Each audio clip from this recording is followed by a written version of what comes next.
Hi, in this video we're going to tackle one of the trickier kinds of questions, and those are the worded questions.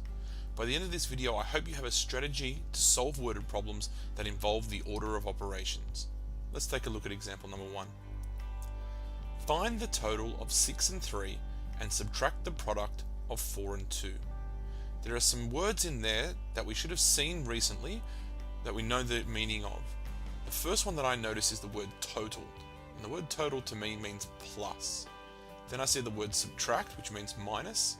And then I see the word product, which means times. And I put those symbols above it so that when I try and do the answer, and when I try and write out a question that has only numbers and symbols in it, I can just refer straight to those symbols that I've written above the words. To start writing out my sentence that I'm going to try and answer this question is, I do the total of 6 and 3. So I'm going to add 6 and 3 together. Then I need to subtract, so I put a minus symbol. And then I need to do the product of 4 and 2, and product means times, so 4 times 2. Now I have a number sentence instead of a word sentence, which makes it a little bit easier for me.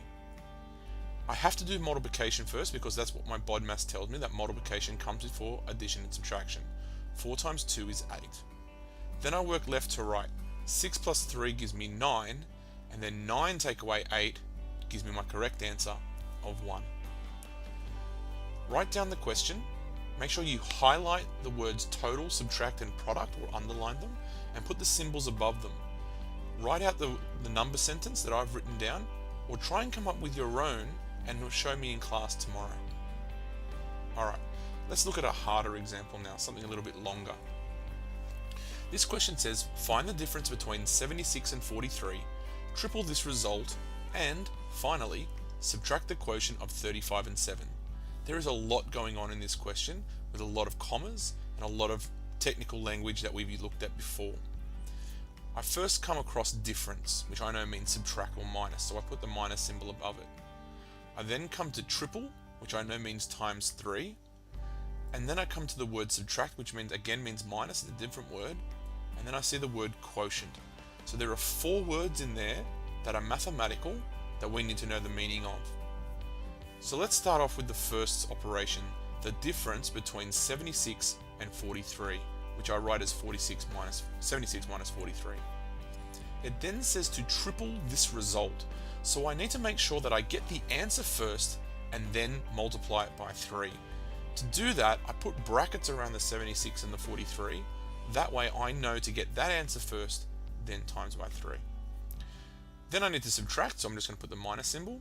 And then I need to find the quotient of 35 and 7. And of course I'm going to do the quotient of 35 and 7 before the minus, but let's have a look at our number sentence.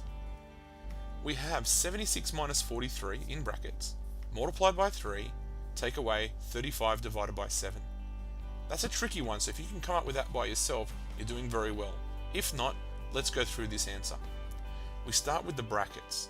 76 minus 43 is 33.